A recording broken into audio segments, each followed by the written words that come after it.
is different every single day. So it's, for me, it's paranormal. It's something that you can't have. It's not a cookie cutting. Call it a hobby if you may, or just call it an addiction. But it's never the same. Never. It isn't. George, it is. And you have something similar to me. I don't know if I think I talked to you a little bit about it in the past. I had bone cancer, and my one leg looks like Swiss cheese. And all of a sudden, it went into remission.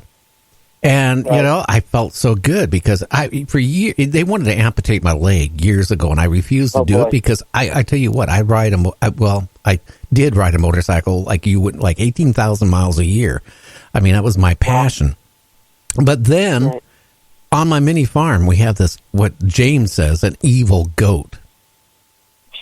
It decided to, one day it got out of the pen and attacked me when I wasn't looking. And, all of a sudden, like the next day or two, I was losing my balance. I'd be walking and I'd just fall over. And what happened is I tore a ligament in my knee, which I sprained my lower leg, my ankle, my lower back, my upper back, plus the sciatic nerve was like on fire for weeks and months. And I was in bed I couldn't even get out of bed for over a month. I mean, I couldn't move. And I tell you, I still can't walk. I have to use a walker. I can maybe go 20 feet, and that's as far as I can go. And it's been a long way, learning how to walk, because after you don't walk for about a month and you get up and try to walk, it's almost impossible.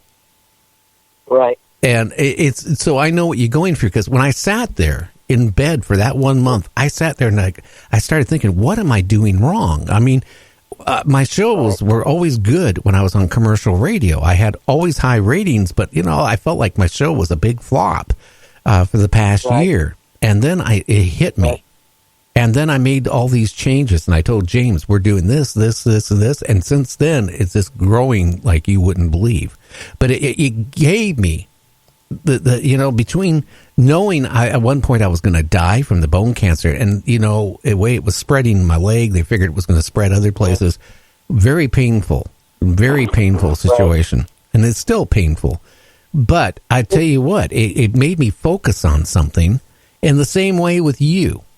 Okay, you got cancer. You saw your life going down the drain. That's the same way I saw mine. And no, I didn't get suicidal, but I got to the point I didn't care about nobody for a while. The only person I cared about was myself. And now, I've changed back the way I'm more thoughtful than I probably have been in my marriage in 43 years. Right. Wow. Well, it does change you. I mean, it changed me for the better. And for what you just told us is what so gives me chills, and what we all think about taking 20 steps is no big deal. But now you're telling me that, those 20 steps you took, we used to take those for granted. We take every step we make every single day for granted, and it can be taken from you so quickly. So when you're doing those 20 steps, you got to feel, I would only assume, it's like you should be very proud of yourself, because those 20 steps may be 20 steps, but those are 20 steps that we take for granted every single day. Because we could all just take one final step and something can happen. Our heart, anything can happen. So for you and I, we're brothers when it comes to anything you want, because we both dealt with something that was just so ugly. I know. But we're here today.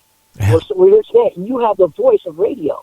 And what I feel is everybody has an opportunity to make a difference in this world.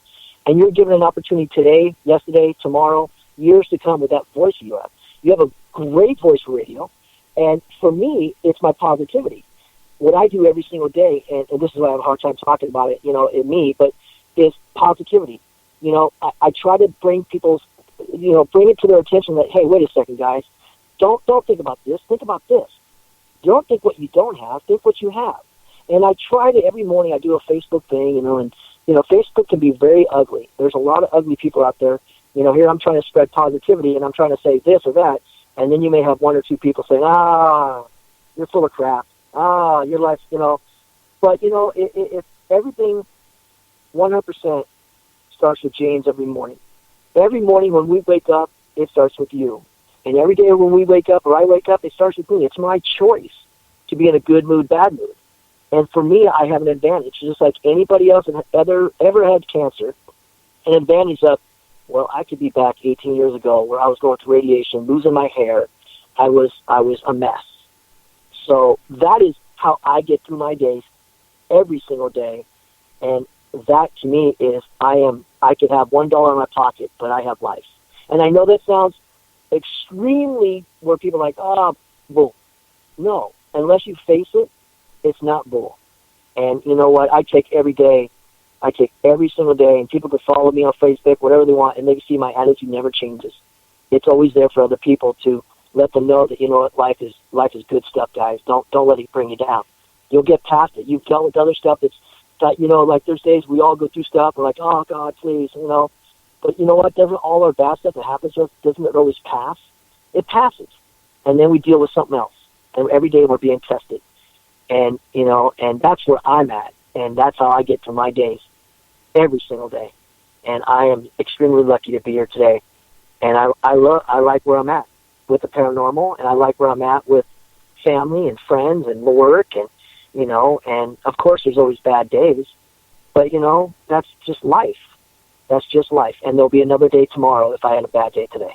Oh, yeah. And that's a good way to look at it. Now, I got to ask you some questions. Okay. So you got really involved in the paranormal. Tell the listeners, what do you do? What is your average day paranormally? Paranormal, well, average day if I was going on an investigation, you know, let's retract it. Every day I ground myself. Being in the paranormal field, we are a different breed. Paranormal investigators are just a different breed, and what it is, we're all chasing, and we're equal across the board. I don't think there's anybody better or less when it comes to paranormal field, and that's where the mistake is in the paranormal field, because people always take it as a competition and how they get better stuff and blah, blah, blah. Well, this paranormal stuff has been going on for thousands of years. Okay. So when it comes to me, my days, when I go to a paranormal investigation, it all starts with my day. If I feel like I'm in a good mood, I'll definitely go on a paranormal investigation. I don't care if I investigate a Chevron bathroom. It doesn't matter. Somehow I'll investigate something that I need to investigate. And it sounds fun, but you know what? The day that paranormal investigating stops being fun is the day you find something else to do. It's the day you find something that is fun. I don't care what it is, but you find something. If you're not having any fun paranormal investigating, then it's time to let it go. Because as soon as you start taking it serious, think you're going to do TV shows or make money and this and that, it's the day that you got to wake up and understand that, you know, that is 1 out of a million. And if that's what you're shooting for, you know, you better just hang on tight, because it's probably not going to happen. Well, you know, George, back here about a year ago, I had this ghost hunting group come on. Yes. And the guy got mad at me, and the woman stayed on till I cut her off. But the guy got mad at me after about 20 minutes because I could see that they weren't, they weren't in it for the right reason. Right. The very first thing I was asking questions, well, what do you do ghost hunting? Well, we done a couple cemeteries. I said, okay, well, have you done any houses? We done one, but we charge. Right. And when I heard the word charge, I kind of cringed when they said they charged.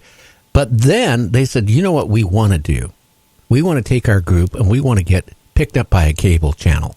And I said, how long have you been doing this? Oh, we've been doing it now for about 2 months.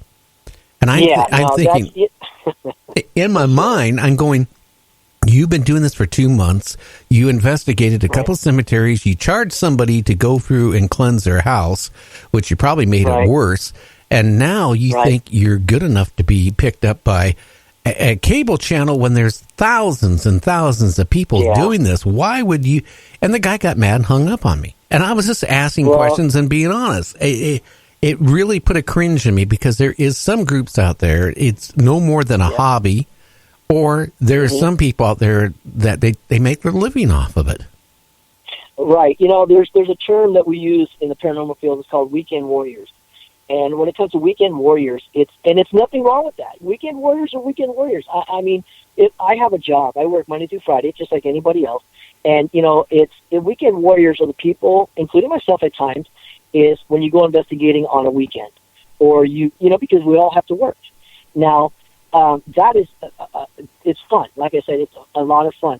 But when it comes to going and investigating and stuff like that, when people start talking about, it's a competition, they want to get on TV, they want to do this, they want to do that, that's when, like you said, I cringe. Because the reason I do paranormal investigating, I was, back real quick, is, everybody, I don't like when people say they're not afraid to die. They're blah, blah, blah. And they're, which is, I just can't accept that.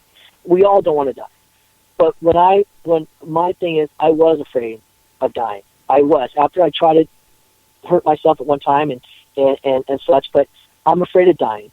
And for me, the being a paranormal investigator is, I have found out in the last years that there is something on the other side. There is, when you get voices and you get EVPs and you get touched or scratched or anything, and you can't see it with your eye, to me, that's an answer. There's something that is something after we leave here. So, I do it for many reasons for the paranormal. I do it for people that, again, I stand behind, I work with a lot of, cancer victims and such, and, when the people that they're afraid of dying, I try to ease them by being a paranormal investigator. And what I do with that is I let them know, look, I just asked a bunch of questions and I got this voice. To let them feel so good inside to know that it's okay, there's something after we leave here, to me, that's refreshing. If I can help somebody out saying, look, oh my gosh, listen to this EVP recorder, listen to what we just got, and the fact we get something that I didn't say or that person didn't say, it gives them hope. It gives them faith. It gives them belief that there is something after we leave here. And that's how paranormal should be used sometimes, not just to, chase demons or go after a TV show. Help out somebody. Help out your brothers and sisters, somebody that's afraid of dying. Make them feel ease. Put them at ease. Let them understand that there is something after we leave here. And that is a true, and I'm going to say it, and I'm probably going to get smacked for this one, that's a true paranormal investigator. That you're doing it to help others, not to help yourself. And that, to me, is a paranormal investigator that's doing it for the right reason. It sounds like you're doing it for the right reason. Now, I hate to say this because we've only been on for a short time, but it's time. Well, we have to go to break for the radio stations. So, George, we're going to be back in 3 minutes. You're listening to Night Dreams Talk Radio After Dark. And, George, don't hang up. I'm just going to mute you here for the next couple minutes. Okay. Yes, sir.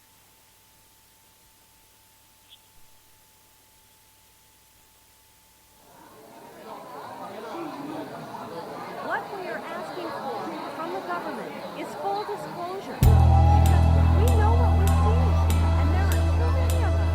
We're not going to.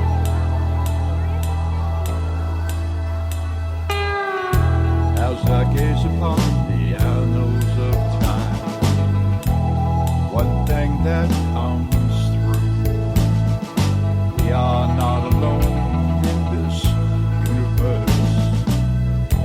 It's a thought that rings true. Ancient cave dwellers drew spacecraft on the walls.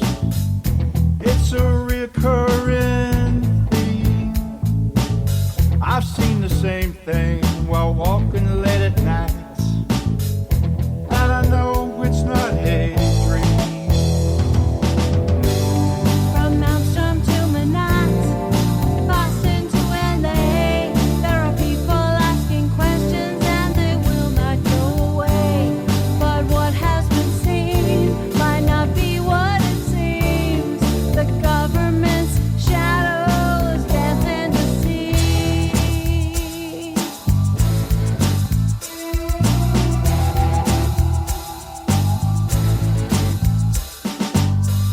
If you tell the truth, they will ridicule everything you say and do.